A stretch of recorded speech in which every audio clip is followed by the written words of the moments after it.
500 out of 500 score आया है बेटा आपका। तो आपने कभी इमेजिन किया था कि ऐसा हो सकता है? हाई स्कोर इमेजिन किया था, लेकिन फुल आउट ऑफ फुल इतना इमेजिन नहीं किया था। कि अगर जीवन में आगे बढ़ना है, कुछ अचीव करना है, तो वो शिक्षा के माध्यम से हो सकता है। ये बात आपको कब रियलाइज हुई? बचपन से ही, स्टार्टिंग से ही पढ़ाई में इंटरेस्ट रहा है आपका? लेकिन सिक्स्थ के बाद पापा थोड़ा सा लगा कि, और पापा जी मम्मी जी ने भी मार्गदर्शन किया, तो उसने लगा कि हाँ पढ़ना चाहिए हमको। तो अक्सर जब कह दिया जाता है कि लड़कियां बोझ होती हैं, इनको पराया घर जाना है, इनको नहीं पढ़ाना चाहिए, ये जो सोच है ऐसी ये मिथ्या है, ऐसा नहीं होनी चाहिए। बेटी है तो कल है। कि उनका सपना है सिविल सर्वेंट बनने का, यूपीएससी में जाने का, आईएएस या आईपीएस बनाना पसंद करेंगे। तन मन धन और यह जीवन समर्पित अपने बच्चों के लिए। एमपी बोर्ड क्लास 10th का रिजल्ट हो गया है आउट और 500 में से 500 परफेक्ट स्कोर अचीव किया है प्रज्ञा ने।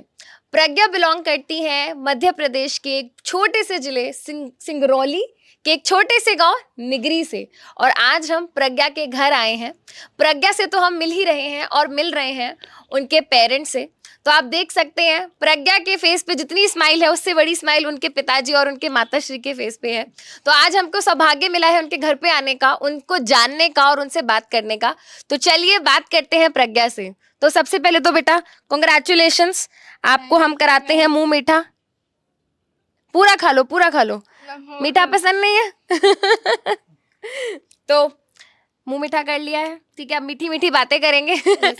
तो कैसा लग रहा है बेटा? मैम बहुत अच्छा लग रहा है, और आप लोग आए तो और भी अच्छा लग रहा है। अच्छा, तो आप क्लास 10th में 500 आउट ऑफ 500 स्कोर आया है बेटा आपका। तो आपने कभी इमेजिन किया था कि ऐसा हो सकता है? मैम मैंने स्कोर तो मतलब हाई स्कोर इमेजिन किया था, लेकिन फुल आउट ऑफ फुल इतना इमेजिन नहीं किया था। बाकी जैसे आईसीएसई बोर्ड वगैरह में आते हैं तो लगता था कि कैसे कर लेते हैं, फिर मैं तो बहुत खुशी हुई। बहुत खुशी हुई। तो आप स्टार्टिंग से ही पढ़ाई में इंटरेस्ट रहा है आपका, या क्लास 10th में आपको आके ऐसा लगा कि मेरी बोर्ड क्लास है तो मुझे सीरियस हो जाना चाहिए, या फिर आप स्टार्टिंग से पढ़ाकू बच्चे हो? मैम स्टार्टिंग से तो नहीं हूँ, 4th 5th तक ऐसे ही थी, लेकिन 6th के बाद पापा थोड़ा सा लगा कि, और पापा जी मम्मी जी ने भी मार्गदर्शन किया, तो उसने लगा कि हाँ पढ़ना चाहिए हमको। फिर 8th वगैरह, फिर 9th वगैरह में रुचि आने लगी पढ़ाई को जानने की, क्या चीज़ें हैं ये, कैसे कैसे चीज़ें होती है, तो उसके हिसाब से फिर रुचि है। फिर 10th क्लास में जब स्कूल में गए तो लगा कि अगर मेरिट में स्थान आ जाता, और जब अभी अगर मार्च अप्रैल है ना, मार्च अप्रैल होता, तो मैं पिछले साल इसी टाइम पे सारे इंटरव्यू देख रही थी, जैसे एमपी बोर्ड वाले में कौन टॉप कर रहे हैं और कैसा क्या रिज़ल्ट है, जो सभी के इंटरव्यू देखती थी। तो मुझे भी लगता था कि मैम लोगों के साथ इंटरव्यू होता तो कितना अच्छा रहता। कभी सोचा था कि तुम भी कभी इंटरव्यू दोगी? यस मैम, सोचा तो था कि अगर मेरा रैंक आएगा तो मैं बिल्कुल इंटरव्यू दूंगी। और जब भी मैं क्लास लेती थी तो लगता था कि ये पॉइंट जरूर उठाऊंगी इंटरव्यू में, ये पॉइंट जरूर उठाऊंगी क्लास में, लेकिन अब धीरे धीरे से भूल गया पूरी क्लास। तो अभी आपने कहा कि आप क्लास लेते थे, तो सबसे पहले आप प्लीज़ ये बताइए कि आपको फिज़िक्स वाला के बारे में कैसे पता चला, और आपकी फ़िज़िक्स वाला की जर्नी किस तरीके से स्टार्ट हुई, और किस तरीके से आपने 2024 में फ़िज़िक्स वाला के द्वारा अपनी पढ़ाई शुरू करी, और आखिरी तक आते आते आपने क्या क्या फॉलो करा, आपने किस तरीके से फ़िज़िक्स वालों को फॉलो करा? मैम इस ऑर्गेनाइजेशन के बारे में तो मुझसे पहले से ही पता था, सुना था नाम, और काफ़ी चर्चाएं भी रहती थी, लेकिन क्योंकि मैंने पहले कभी ऑनलाइन बैचेस वगैरह एक्सप्लोर नहीं किया था, तो मुझे थोड़ा लगता था कि डर के कहीं फ्रॉड वगैरह कुछ हो ना जाए, लेकिन अलग सर पे ट्रस्ट ज़रूर था। तो हमारे जो अमान भैया हैं, तो उनके पिताजी ने हमको सजेस्ट किया, और हमारे भैया डॉक्टर श्रीकांत जायसवाल जी ने उन्होंने भी सजेस्ट किया कि पीडब्ल्यू को कोचिंग अच्छी होती है और अफोर्डेबल भी होती है, तो तुम ज़रूर कर सकती हो।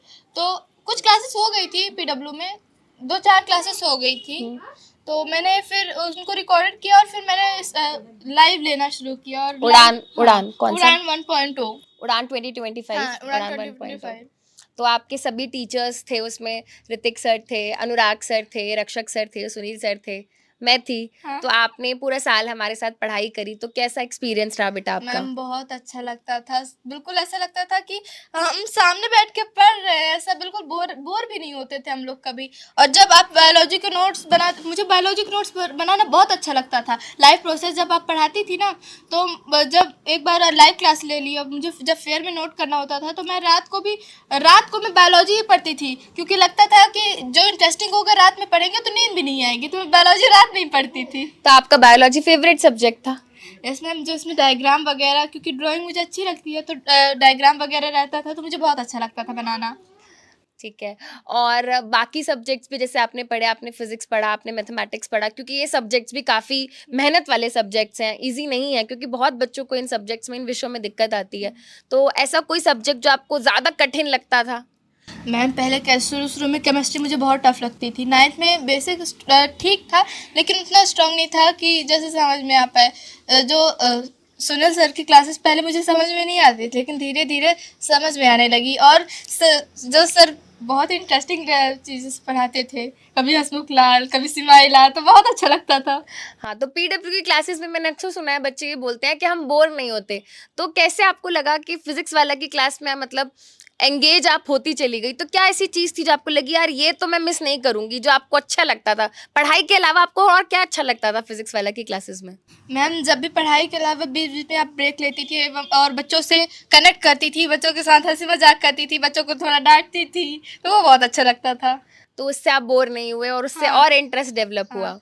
ऋतिक सर तो बिल्कुल बहुत, एक बार तो बैट भी लेके आ गए थे जब आईपीएल शायद हुआ था या फिर वर्ल्ड कप। तो वर्ल्ड कप जब इंडिया जीती थी तो उसके लिए आए सर क्रिकेट का बैट लेके आए थे हमको दिखाने। और उन्होंने तो एक बार उसमें ऑनलाइन क्लास में भी चला दिया था थोड़ी देर के लिए। चलो, तो इस तरीके से हंसी खुशी का माहौल चलता रहता था। बट फिर जैसे जैसे आपका एग्जाम का टाइम पास आता गया तो आपने फिर फिजिक्स वाला के थ्रू आपने एमपी बोर्ड वाला जो है उसमें आपने एनरोल किया। Yes, तो ma'am. वहां पे आपने किस तरीके से पढ़ाई करी एमपी मैम बोर्ड की? जैसे जब सिलेबस ख़त्म हो गया था उड़ान बैच से, तो उसके बाद मैं थोड़ी देर रही और मैंने काफ़ी बार ट्राई भी किया था कि हम एमपी बोर्ड के लिए कुछ निकले। जेके बोस वाला निकल रहा था और एक बार ऋतिक सर ने पोल कराया था कि कितने राजस्थान बोर्ड के कितने एमपी बोर्ड हैं। तो मैंने कई बार कांटेक्ट करने की भी कोशिश की कि सर बताइए क्या हुआ है, कब रिलीज़ हो रहा है। लेकिन जब एमपी बोर्ड वाला आया तो मुझे बहुत खुशी हुई थी। उसके बाद मैंने रिवीजन वगैरह किया, मुझे जो टीचर्स अच्छे लगते थे और सारे सब्जेक्ट ही लगभग अच्छे लगते थे, तो मैंने उनसे पढ़ाई की रिवीजन किया, जो कॉन्सेप्ट भूल रहा था उनको फिर से रिवाइज किया। और जो आप लोगों ने नोट्स प्रोवाइड किए थे हमको ऑनलाइन क्लास 1 उड़ान बैच वाले, तो वो मुझे बहुत अच्छा लगता था, तो मैं उन्हीं से रिवाइज बार बार करती थी। और हिंदी के लिए तो मैंने सर के नोट्स शीनू सर के लिए थे। और रही बात बाकी सब्जेक्ट की भी, तो उसकी भी थी। तो अक्सर ऐसा कहा जाता है कि जब आप बोर्ड्स की परीक्षा की तैयारी करते हैं तो बहुत ज़्यादा पढ़ना होता है, कई बारी बाहर से चीज़ें पूछ ली जाती हैं, बच्चों को अक्सर रेफरेंस बुक खरीदने के लिए बोला जाता है। तो इस चक्कर में बच्चे जो मेन उनकी टेक्स्ट बुक होती है उन पे ध्यान नहीं देते और एक्स्ट्रा जो किताबें होती हैं उनमें ध्यान लगाने लगते हैं, जिस चक्कर में वो ना इधर के रह पाते ना उधर के रह पाते। तो आपका एक्सपीरियंस क्या है? मैम मेरा यही कहना है कि आप जो जिस चीज़ को फॉलो कर रहे हैं ना, तो शुरू से एंड तक उसी को फॉलो कीजिए। आप बार बार भटकेंगे तो कुछ एक चीज़ बिल्कुल फिक्स ही नहीं रह पाएगी।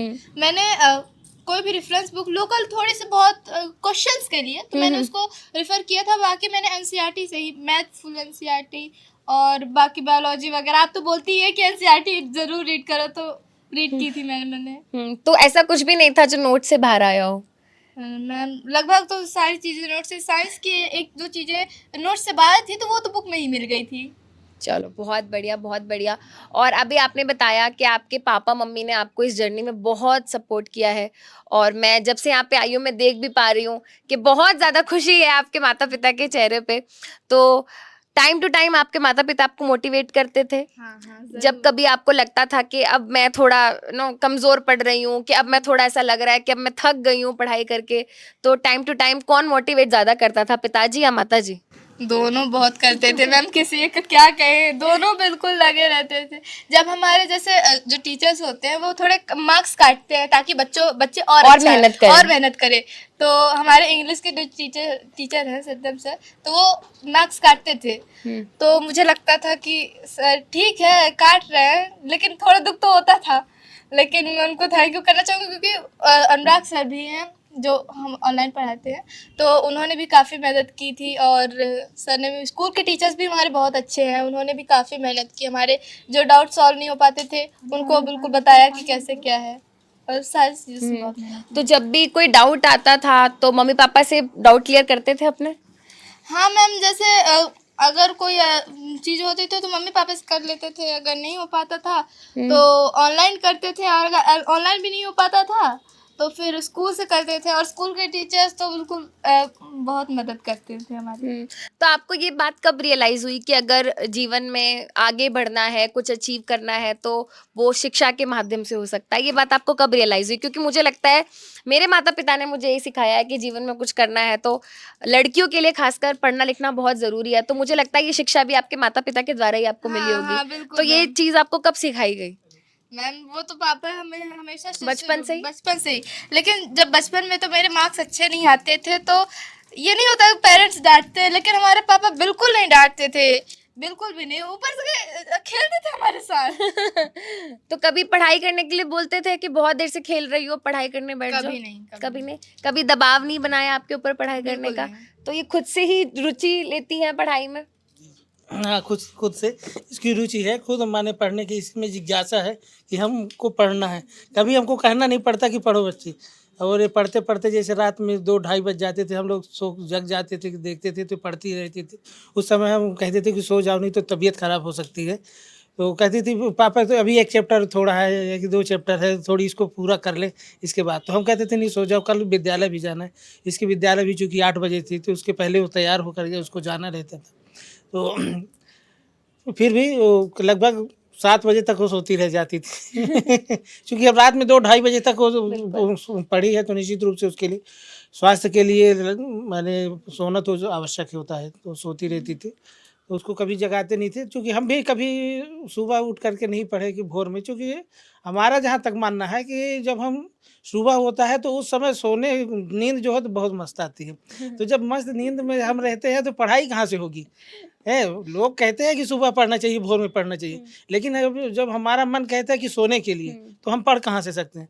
जब हमारा मन कहे, माने शरीर स्वस्थ रूप से हो, मस्तिष्क स्वस्थ हो कि हम अभी स्वस्थ हैं पढ़ने के लिए, अब नींद नहीं आ रही है, उस समय हम पढ़ाई करेंगे, तो चाहे सुबह हो, चाहे शाम हो, चाहे दोपहर, कभी भी पढ़ें तो हम पढ़ सकते हैं, लेकिन मस्तिष्क स्वस्थ होना चाहिए। तो अभी बिटिया ने बताया कि उनका सपना है सिविल सर्वेंट बनने का, यूपीएससी में जाने का। तो क्या आप उनकी सपने को सपोर्ट करेंगे और कैसे आप इसको आगे आईएएस या आईपीएस बनाना पसंद करेंगे? तन मन धन और यह जीवन समर्पित अपने बच्चों के लिए। मैं ये संपत्ति जितने ईंट पत्थर सोना चांदी है, इनको सब मैं मिट्टी की तरह मानता हूँ। और सबसे बड़ी संपत्ति संतान होती है, और यदि ये आगे बढ़ गए ना तो हमारे ही नहीं, जितने माता पिता होते हैं सबके अरमान पूरे होते हैं। हालांकि हर माता पिता चाहते हैं कि हमारे बच्चे अच्छे करें, लेकिन माता पिता कुछ चाहते हैं तो बच्चे नहीं कर पाते, बच्चे चाहते हैं तो माता पिता यदि नहीं कर सहयोग पाते, नहीं दे पाते। सहयोग नहीं दे पाते, और यदि दोनों चाहते हैं तो कभी आर्थिक समस्या भी उनके सामने आ जाती है। लेकिन सौभाग्य है हमारी बच्ची का भी, हम लोगों का भी, कि हमको ऐसी बच्ची मिली। उसकी भी सौभाग्य है कि हमारे जैसे माता पिता मिले, और ईश्वर की कृपा से हम लोग दोनों लोग सर्विस में हैं, तो उसको आर्थिक भी समस्याएं नहीं आने पाती है। तो जितनी उसकी मूलभूत आवश्यकताएं होती हैं उनकी हम आपूर्ति करते हैं, और जितना हो सकता है पूरा मन तन और धन से उसकी पूरी मदद करते हैं। हमारा बेटा भी है तो वो भी सैनिक स्कूल रीवा में है। वो जब उसका 5वीं के बाद 6वीं में उसका सिलेक्शन हुआ था, उस समय भी वो जो है तो 28वां रैंक आया था ऑल इंडिया में। सैनिक स्कूल रीवा में वो यदि अध्ययनरत है, तो उसका 6वीं और 7वीं में अपनी क्लास में वो जो है तो टॉप किया है। और वहाँ से बच्चे के लिए भी जो है तो जो मेरिट वाला होता है प्रशस्ति पत्र, उसका वो हमारे घर में आता है, 2 वर्ष आ चुका है। और भविष्य में हम आशा करते हैं कि उसके भी आएंगे। और यदि बच्चा अच्छा कर रहा है तो बच्चे, इनमें दोनों में खुद में कंपटीशन है कि वो कहते हैं कि हम आगे बढ़ेंगे, वो कहते हैं हम आगे बढ़ेंगे, तो एक दोनों सोरे में खुद है। आपका चहेता कौन है, बिटिया या बेटा? देखिए, किसी को हम 19 नहीं कह सकते, ये बालक और बालिका दोनों आज यदि माने तो हम हाँ, किसी को 49 नहीं कह सकते, 50-50 सब दोनों हैं, बराबर दोनों का अधिकार है वो बराबर। अब चूंकि यदि बच्ची है तो कल है, यदि बच्ची नहीं तो कल कैसे होगा, भविष्य नहीं रहेगी। तो हम पहले भी बता चुके हैं कि यदि बच्ची को बेटे को पढ़ाएंगे तो हमारे घर का नाम रोशन होगा, एक कुल का होगा, और यदि बच्ची को पढ़ाएंगे तो दो कुल का होता है, माता का पक्ष का और उसके ससुराल पक्ष का। तो इसलिए हम चाहते हैं कि हर कोई माता पिता अपने बच्ची को तो जरूर पढ़ाएं, बालक को भी पढ़ाएं, बालिका को भी पढ़ाएं, और पढ़ाना सबके लिए अनिवार्य है। और उसके हमारे यूट्यूब वगैरह में तमाम डले हुए हैं। अरे वाह। हाँ, और उसको काफ़ी सम्मान भी मिला था यहाँ से, गांव से भी और अन्यत्र से भी। तो डांस भी अच्छा करती है, पेंटिंग भी अच्छा करती है, पेंटिंग भी इसकी देख लेंगे बनाई हुई है, हाँ, अभी ड्राइंग दिखाई थी। ड्राइंग भी अच्छी है, पेंटिंग भी है और इसकी जिज्ञासाएं भी बहुत ऊंची रहती है कि अंतरिक्ष में कल्पना चावला जी का मूर्ति का जब अनावरण था रीवा में तो बुलाए थे, क्योंकि ये राष्ट्रीय मेरिट कम मीन्स में पूरे भारत देश में 7वां स्थान लाई थी। उस समय इसे सम्मानित करने के लिए रीवा में बुलाया गया था, तो हम लोग गए थे, तो इसको सम्मानित भी किए थे प्रज्ञा को। ये उससे पहले भी ये पूरा अंतरिक्ष का देखती रहती है कि कौन सूर्य चंद्र तारे, है ना, ये भी देखती रहती है। हमारा बालक भी ये भी देखता रहता है, क्योंकि इसका आर्यभट्ट में भी इसका सिलेक्शन हुआ था, बालक का भी। आर्यभट्ट एक है, आर्यभट्ट, हाँ। आर्यभट्ट में तो भोपाल में गया था, तो इसको पूरे ये आज भी बताता है, रात में जब तारे दिखते हैं तो ये गिनती करता है कि ये तारे है, ये मर्स है। कॉन्स्टेलेशन देखते होगे। हाँ, वो पूरे तारों का नाम बताता है कि माने फला तारा है, फला तारा है। तो ये एक दूसरे से कंपटीशन करके खुद मेहनत करते रहते हैं। हमको बोझ इनके प्रति पढ़ाई के मायने में, बोझ के मायने में जीरो, कोई बोझ नहीं, ये खुद मन मेहनत तो करते हैं, पढ़ते अक्सर हैं। जब कह दिया जाता है कि लड़कियां बोझ होती हैं, इनको पराये घर जाना है, इनको नहीं पढ़ाना चाहिए। खैर अब तो ये सोच और ये विचार काफी बदल गए हैं, बट मुझे लगता है कि अभी भी काफी सारे ऐसे काफी पिछड़े हुए अभी भी ऐसी जगह हैं जहाँ पे ये सोच है। तो हो सकता है कि कोई आपकी इस वीडियो को देख ले और उनकी सोच बदल जाए। तो आप कुछ कहना चाहते हैं? हम तो यही कहना चाहते हैं, क्योंकि ये जो सोच है ऐसे ये मिथ्या है, ऐसा नहीं होनी चाहिए। और हम पहले भी बता चुके कि बेटी है तो कल है, और यदि बेटी है तो हाँ, बेटा है तो एक पक्ष का नाम रोशन करता है, बेटी है तो मायके पक्ष और ससुराल पक्ष दोनों का। आज की ये बच्ची है ना, कल की माँ बनेगी ना, कल वो यदि पढ़ी रहेगी तो अपने बच्चे को पढ़ाएगी ना। महाराणा प्रताप जो है तो उनको भी कोई माँ ही जन्म दी होगी, उनका लालन पालन उनका कोई माँ ही न की होगी, महाराणा प्रताप जैसे है। तो हाँ, तो जितने लोग हैं तो यदि ऐसा कर रहे हैं तो यदि बच्चियों के प्रति मेहनत किया जाए तो भविष्य सबका अच्छा हो सकता है, उज्जवल हो सकता है। और यही हम चाहते हैं कि सब कोई माता पिता अपने बच्चों को पढ़ाए। जब से ये पता चला है कि प्रज्ञा ने फर्स्ट रैंक पाया है एमपी में, तो आपके घर पे काफी मेहमान लोग आ रहे हैं, जा रहे हैं, काफी जिले के अच्छे पदाधिकारी लोग भी आ रहे हैं, जा रहे हैं। तो कभी आपने ऐसे सोचा था कि आपके घर आएंगे इतने बड़े बड़े लोग और आपको सम्मान करेंगे? ये तो सपना भी मैं भी नहीं सोचने लगता था कि ऐसा हो सकता है कि वो जैसे आज इतने लोग पत्रकार जिन जिन लोगों से मैं मिलना चाहता था कि इनसे आज माने मिल लें, वो आज हमको खुद बुला रहे हैं कि माने सर टाइम दे दीजिए, 2 मिनट का 1 मिनट टाइम दे दीजिए, 1 बाइट दे दीजिए सर। है, और पहले लगता था कि मैं किसी तरह इनसे मैं बात कर लूं, तो उनको पास टाइम नहीं रहती थी। आज वो कहते हैं तो मेरे पास टाइम नहीं है, और ये प्रज्ञा की देन है ना कि मेरी देन है। क्या बात है! क्या ये पावर है एजुकेशन की, ये एजुकेशन का, एजुकेशन का क्योंकि power। डॉक्टर भीमराव अम्बेडकर जी ने कहे थे कि शिक्षा वह शेरनी का दूध है जो पिएगा दहाड़ेगा, वो अपने अधिकार को जानेगा, जो पढ़ेगा वो अपने अधिकार को जो जानेगा, जो पढ़ेगा वही बढ़ेगा। तो पढ़ना तो दुनिया में अत्यंत आवश्यक है, और दुनिया में के किसी भी कोने में यदि हम जाएंगे, यदि हम शिक्षित हैं, समझदार हैं, जानकार हैं, तो हम अपने अधिकार को जानेंगे और अच्छे से जीवन यापन कर सकते हैं। और ना तो पहले तो हम यहाँ से 12वीं जब क्रॉस हुए तो सीधी में जाने लगे पढ़ने के लिए, तो बोले वहाँ मत जाइए, वहाँ तो मारते हैं, झगड़ा करते हैं, लड़ाई करते हैं, वहाँ ना पढ़ पाएंगे। और चूँकि हम यहाँ 12वीं में साइंस लिए थे तो वहाँ बीएससी करने जाना था, तो बोले अरे बीएससी में तो कोई पास ही नहीं होता, आज तक कोई हुआ नहीं है, तो कैसे कर पाएंगे आप? तो बोले हमको 1 साल यदि हम फेल भी हो जाएंगे तो मुझे होने दीजिए, मैं 1 साल फेल होने के लिए पढ़ रहा हूँ। और मैंने ऐसा सिद्धांत बनाया, तो जब वहाँ गए तो ना आज तक मैं लगभग 9 साल सीधी में रहा, कटनी में भी रहा, रीवा में भी रहा, लेकिन सतना में भी 9 साल मैंने नौकरी किया। आज तक मुझे किसी ने आँख नहीं दिखाया, ना रे से बे बोला, क्योंकि हमारा जहाँ तक मानना है कि हमने और इन अनुभवों से हमने सीखा है कि यदि हम सही हैं तो हमारे लिए दुनिया सही है, सबसे पहले स्वयं वो, और यदि हम गलत हैं तो हमारे लिए घर में भी खतरा रहता है, इसलिए हमको स्वयं होना अच्छा होना आवश्यक होता है। तो आज के टाइम पे लड़कियों को इंडिपेंडेंट होना बहुत जरूरी है, और ये तो मुझे लगता है कि प्रज्ञा ऑलरेडी अपने घर में देख रही हैं। माता जी इनकी एक अध्यापिका हैं, तो माता जी हम आपसे भी जानना चाहेंगे कि प्रज्ञा का क्या रूटीन था और कैसे आपने इस रूटीन में प्रज्ञा की हेल्प करी। तो सबसे पहले आप बताइए कि आप क्या पढ़ाती हैं? मैं साइंस पढ़ाती थी इसके पहले, फिर उस पद प्रभार में संस्कृत में हो गया है। तो मैं इसके पहले मैं प्रज्ञा को साइंस बहुत पढ़ाया करती थी, जैसे कि अभी बताई कि हार्ट के बारे में मैं अपने हाथों से समझाया करती थी कि अगर बुक से समझ में नहीं आता है तो दायां और बायां करके समझो, ये दायां है और ये क्या है, बायां है। तो हार्ट को ऐसे समझो, उसको रख करके, ये दायां आलिंद हो गया, ये बायां आलिंद हो गया। फिर ब्लड यहाँ से कहाँ जाएगा, नीचे कहाँ जाएगा, प्रेशर के साथ नीले में जाएगा, है ना। दाएं आलिंद में अशुद्ध रक्त होता है और बाएं आलिंद में शुद्ध रक्त होता है। इस प्रकार से करके उसको हार्ट के बारे में और बहुत सारे फिगर के बारे में समझाया तो ऑनलाइन यूट्यूब से भी पढ़ाती थी, पहले पढ़ाने के बाद उसमें दिखाती थी पूरा, मैंने ऑनलाइन दिखाती थी यूट्यूब। तो आपने प्रज्ञा को बहुत मदद की होगी जरूर, मैं समझ पा रही हूँ। और केवल शिक्षा तो मतलब नहीं दी, एक माँ एक बहुत कुछ सिखाती है अपनी बेटी को, मुझे लगता है बहुत कुछ सीखती है बेटी अपनी माँ से, और आगे जब कहीं पे वो जाती हैं तो वो चीज़ वो आगे शेयर करती हैं। तो मुझे लगता है कि आपने शिक्षा के साथ साथ बहुत अच्छे अपने गुण भी इनको दिए हैं। और जब प्रज्ञा स्कूल से थक के वापस आती है तो कई बार ऐसा होता है कि लड़कियों से एक्सपेक्ट किया जाता है कि घर के काम में हाथ बटाएं, तो क्या कभी मम्मी ने कहा कि घर का काम में हाथ बटाओ? बिल्कुल नहीं, कभी नहीं कहा। अभी नहीं मैम। सुबह इसको तब जगाती थी जब मैं सारा काम करके खाना बनाने लगती थी, नहा धो के। इसके बाद जब खाना बनाने के तैयार हो जाए तब इसको जगाती थी कि जाओ बेटा नहाओ, खाना बन रहा है। नहा क्या उसका टिफिन लंच पैक, उसको खाने के लिए अगर लेट हो रहा है तो उसके लिए खाना बना के टिफिन पैक करके, तुम कपड़े पहनो, मैं चोटी कर रही हूँ, या फिर चोटी तुम कर रही हो तो लो मैं तुमको खिला रही हूँ। बस छूट रही है, पापा गाड़ी से पहुंचाते थे खाना ले करके या फिर उसको खाना खिला करके, इस तरह से मतलब उसको पढ़ाई करा है।